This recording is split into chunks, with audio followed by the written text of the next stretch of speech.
This time on Monkey Thieves. Captured teenagers Yash and Tito face a daunting new life in the forest, leaving their best friend Bipin behind. And Tarek's desperate attempts to raid the local taxi rank don't quite go to plan. While the badly injured Kavi takes a terrible turn for the worse.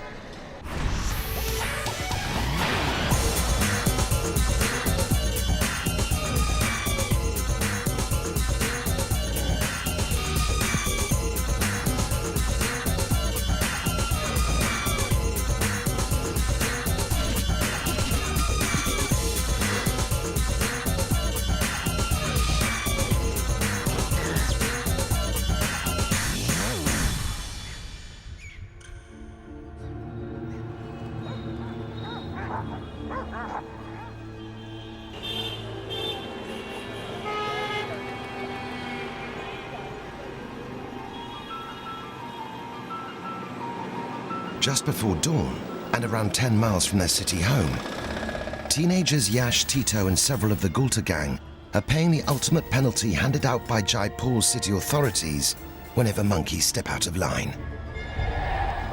After rebel in the camp Zamir injured a local cart seller, Dana Lal, the city's monkey catcher, sprang into action. Although Zamir gave him the slip, a handful of innocent gang members weren't so lucky.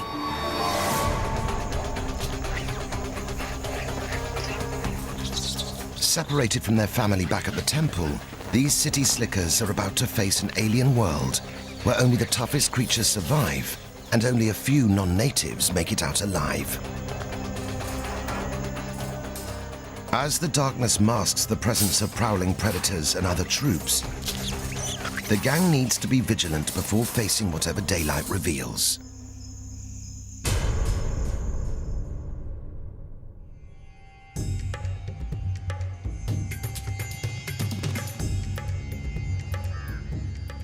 It's a new day at Jaipur's Gulta temple, home for leader Tarak, his partner Rani, and the rest of the Gulta troop.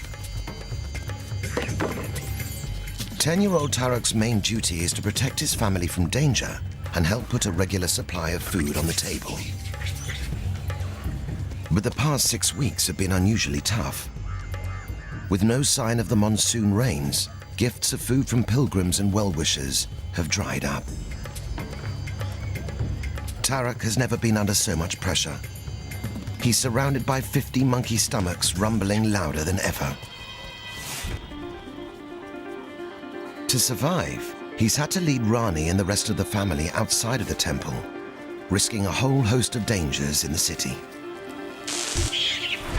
With Kavi, one of the family's youngsters already suffering a near-fatal electric shock, and a handful of the gang being captured and deported out of town, for Tarak to remain in charge of the troop, he can't afford to let these slip-ups affect him. Just one sign of weakness could cost him his leadership and offer up-and-coming rival Zamir the perfect opportunity to launch his long-awaited takeover bid.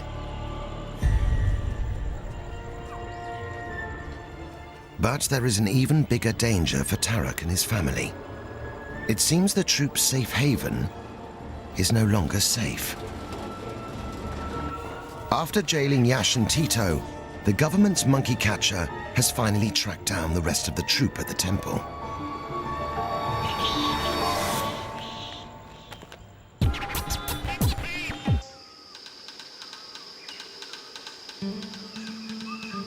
Many miles from the temple and a world apart from their urban existence, the Gulta troop exiles contemplate their new surroundings.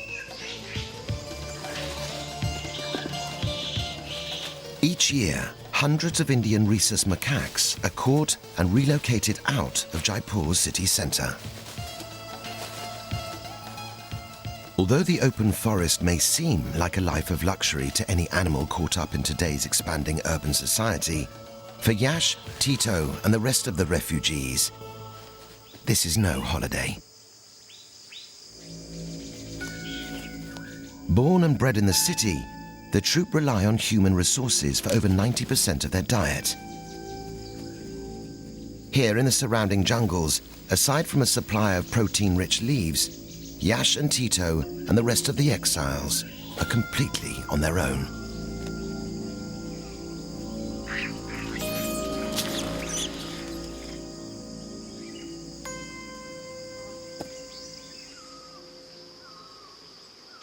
Despite the drastic changes in scenery, the younger members of the troupe take full advantage of the natural settings.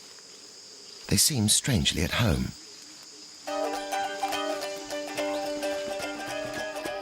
Centuries ago, this leafy environment is all the Gulta troupe's ancestors would have ever known and needed. Knowledge of the best fruiting trees, seeds, insects, and freshwater streams would have been handed down generation after generation.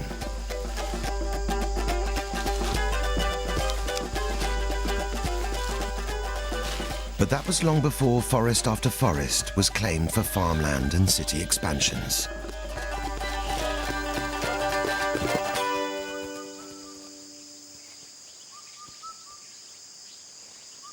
One of the youngsters has already identified a potential snack inside familiar packaging.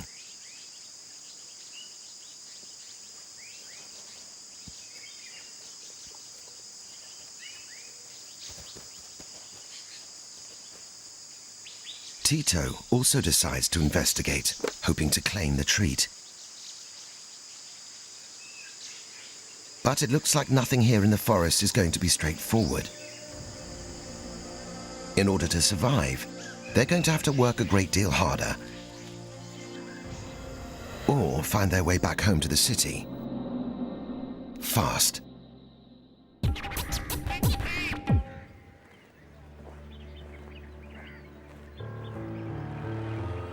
Back at the temple, everything is not as it seems.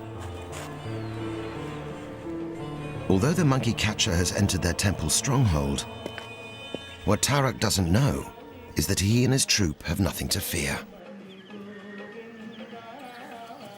For today is Tuesday, Hanuman, the Hindu monkey god's day. Dana Lal, the monkey catcher, is a devout Hindu. He puts his job aside on this special day of the week and refuses to capture monkeys. Even if he did choose work, the local people wouldn't tolerate any trapping. Instead, Dana is just visiting the temple to show his respects to the monkey god, as well as to offer a token of food for the troop. Before the current drought, Hindus traveled from miles away to worship Hanuman, bringing food for Tarak and his family. But as the region's food shortage worsens, Dana is the first bearer of gifts for quite some time. Although Rani is starving, Tarak's partner in power and queen of the gang isn't convinced Dana's offerings come without a catch. After spending the past few weeks playing cat and mouse, she witnessed his underhand tactics spirit away a quarter of her family. This is one face she'll probably never forget. Teenager Bipin is also reluctant to come forward. It seems the memory of his best friends, Tito and Yash, being caged is proving too much to bear. He looks completely lost after being separated from the pair.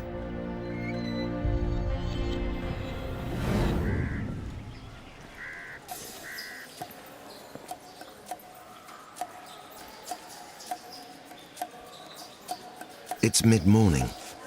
After refusing the monkey catcher's offerings, Tarak and the remaining members of his starving troop push on and once again run the gauntlet on the city center streets.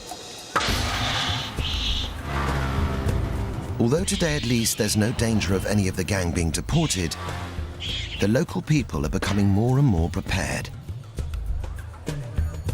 Not to mention rival troops defending their patch with vigor. Jaipur's most notorious heavyweight, the formidable Fang, ensures the city fruit market is a definite no-go area.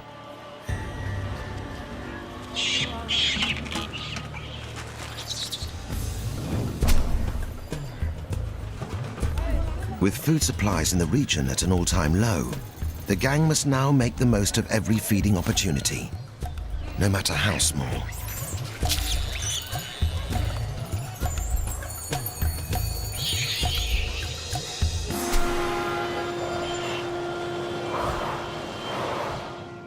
Since the city was built around 300 years ago, water supplies here in Jaipur have always been a problem. Throughout the years when the monsoon rains have failed to come, thousands of people died of starvation.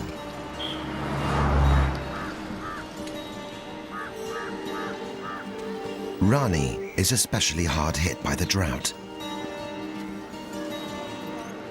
Hers and many of the other mothers' nutritional needs are nearly doubled by having to also provide milk for their unweaned babies. Regardless of the strong motherly bond, should 15-week-old baby Isha become too much of an energetic drain, there's a strong chance Rani will have no choice but to abandon her. Without her mother's milk, Isha's chances of survival are virtually zero.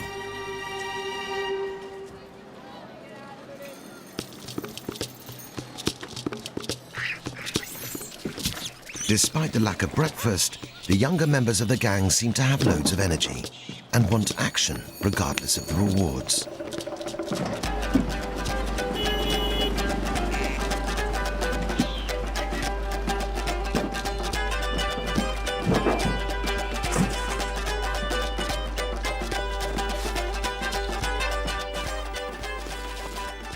Known for her unusual tastes in cough medicine and electrical flex, Rani's 3-year-old and rather eccentric daughter Benita finds the perfect disguise.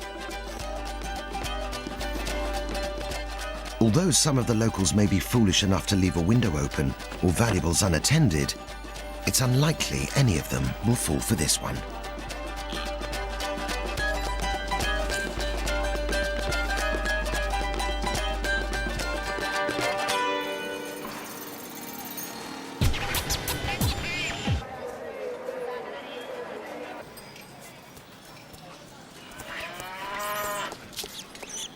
As the hottest part of the day approaches, weak with hunger, Tarak, Rani, and most of the other adults find shelter in the shade.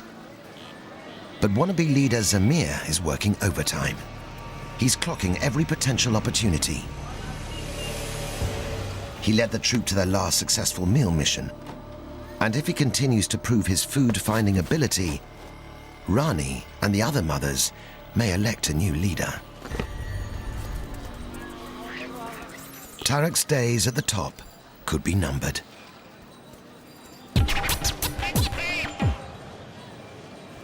After a morning of playful antics, the teenagers seek out water to quench their dry throats and provide temporary relief from their hunger pains. Here in the city, the monkeys rely entirely on humans for all their drinking needs. With many natural sources in the region dried up, water is one of the most precious commodities here in India's desert state.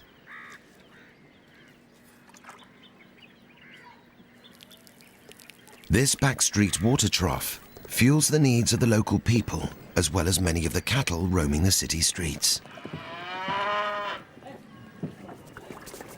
The Gulta gang will usually make do with whatever water sources they can lay their hands on. But when beggars can be choosers, just like people, they much prefer a fresh, cool drink straight from the tap, if they can work out how to get it.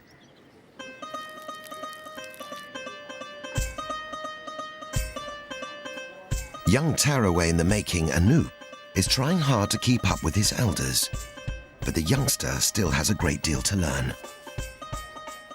Benita demonstrates it's all about technique.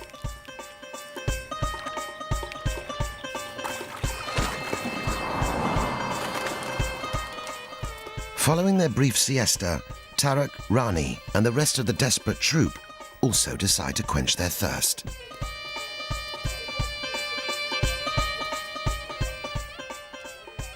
So far, today's quest for food isn't looking too promising. Despite the problems, the youngsters cool themselves down in their usual boisterous way.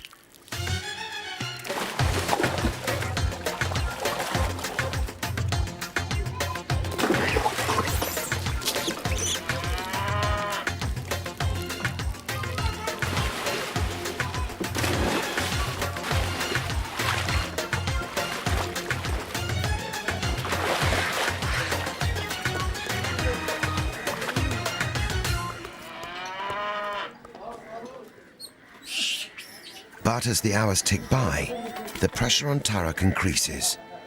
For Isha and the other babies, their chances of survival rest on his shoulders.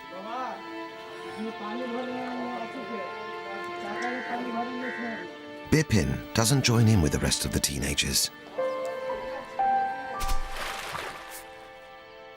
Usually the first to get his feet wet and spearhead the mischievous fun, since being separated from Yash and Tito, he's finding it hard to raise his game.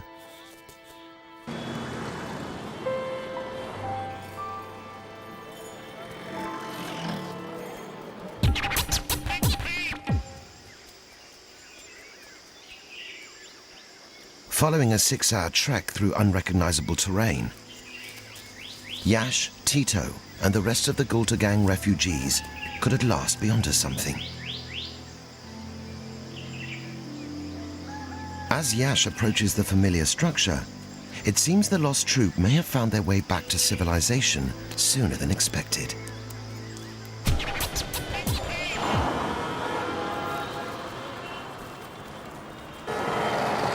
Back in the city, with still no sign of a potential meal, Tarak, Rani, and the rest of the troop regroup and head back toward the temple district. Although today poses no threat from the resting monkey catcher, there is still the risk of their temple pools being taken over by a rival troop. The gang can't afford to leave the complex unattended for long. But there is still one last-ditched effort at a nearby taxi rank for Tarak to prove to his hungry followers that unlike most leaders, his 2 years at the top aren't yet coming to a natural end.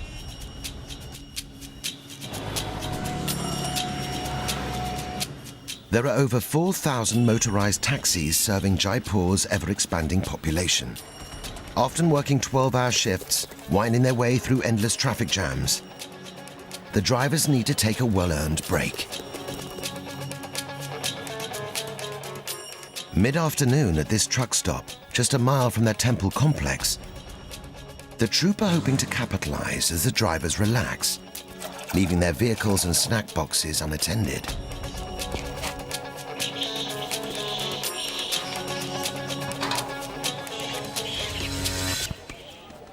It seems the owners have left nothing to chance.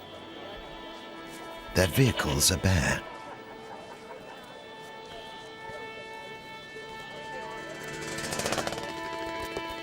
With nothing on the menu, the seemingly disillusioned Tarak decides to call it a day. But the ever-scheming Zamir refuses to play follow my leader. He hasn't given up yet. Instead, he adopts a higher vantage point. Something familiar catches his eye. This is exactly what Zamir's been looking out for, and he seems to have recruited a few followers of his own.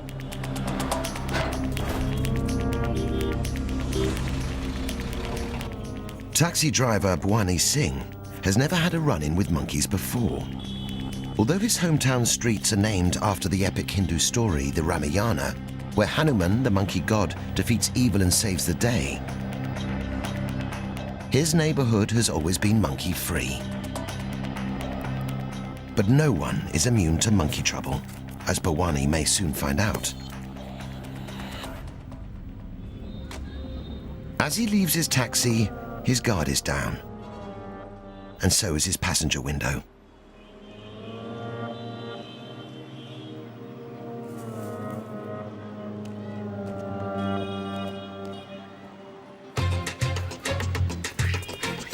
The coast looks clear.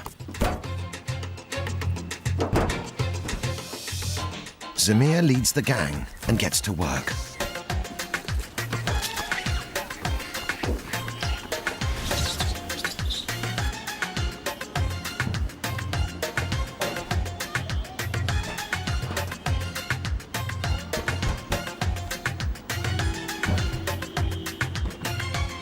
Young Anoop is keen to impress his teenage gang leaders, though there are certain human habits he'd do very well not to embrace. Benita is beyond help. As long as it's inedible, she's always game.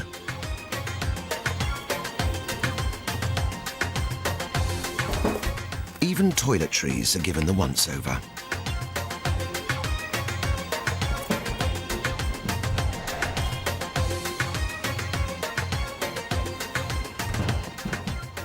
After turning a taxi upside down, not willing to pay for the fare, the monkey thieves soon take their cue to run for it. It appears Bwani's first run-in with the macaques is likely to be followed by a second visit to the supermarket. But the taxi driver's small losses are a great gain for the struggling Gulta troop. Isha and the other babies won't be going home hungry tonight. As Tarak's position as leader suffers a humiliating blow, Zamir's bid for the top spot goes from strength to strength.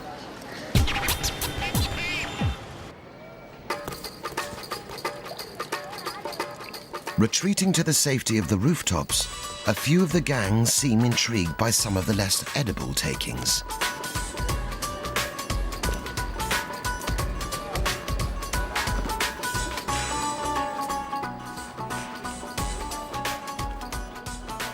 Rani's talcum powder is proving a huge hit, especially with the babies in the family.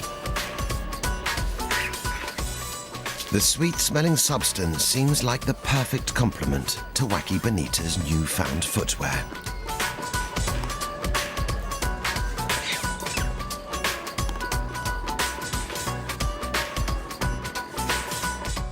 With rumbling bellies silenced for now, and baby Isha and the other youngsters nicely tulked up in time for bed, the Gulta troop head back to the sanctuary of their temple.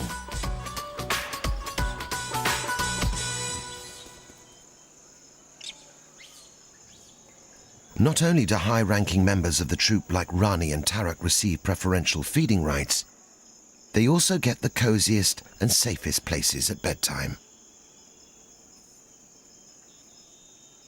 But if one of the gang has his way, Tarak could soon be sharing a bed with the lower rankers, who have no choice but to rest on the outer edge of the gathering. After today's events, it's clear that Tarak has a big problem on his hands. A problem called Zamir.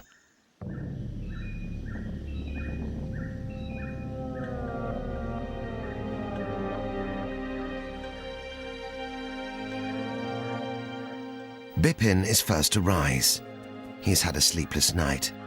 He eagerly scours the horizon, hoping for the safe return of his missing friends Yash and Tito.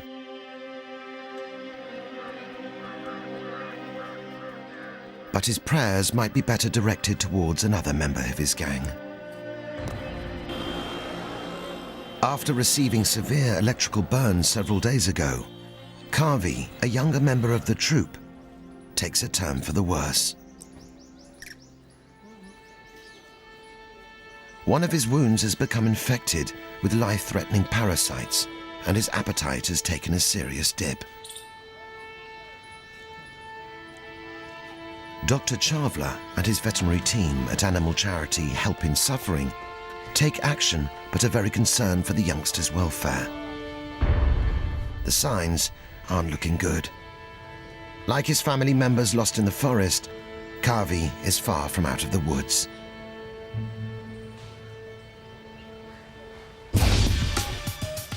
Next time on Monkey Thieves, Yash and Tito think they found home, but are still miles away. And just as the horrors of city life start to sink in, Zamir's quest for power is dealt a blow when Tarak receives an unexpected lifeline.